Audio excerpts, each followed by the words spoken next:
Hello. Sir আসসালামু আলাইকুম sir. কে তুমি?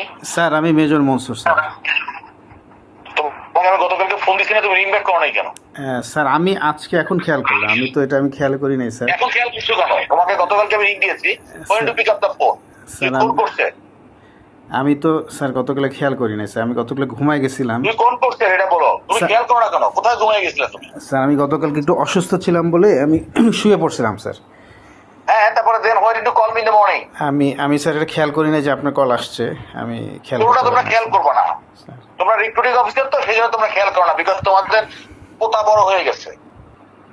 তোমরা যখন টাকা পয়সা নিয়ে লোক ভর্তি করো তখন আর সমস্যা হয় না। তুমি একটা চিঠি লিখে পাঠাইছো যে পিটিতে ফেল, পুশ আপে ফেল। পিটি ফেল পাস করায় তা বিএমএতে গেলে সে আর্মিতে পাস করে না। আবার বিএমএ থেকে পাস করে আসতে বলতে আর্মিতে পিটিতে ফেলে ফেল করে। You didn't feel like to give a call even.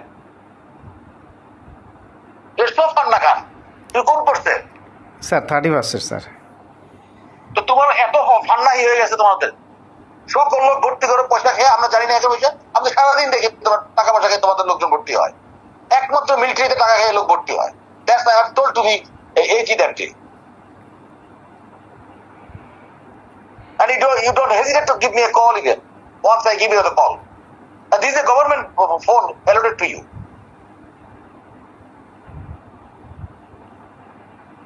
তোমাদের প্রবলেম আছে, প্রমোশন হয়নি কেন? স্যার যোগ্যতা নাই দেখে স্যার। হ্যাঁ, disprove these things.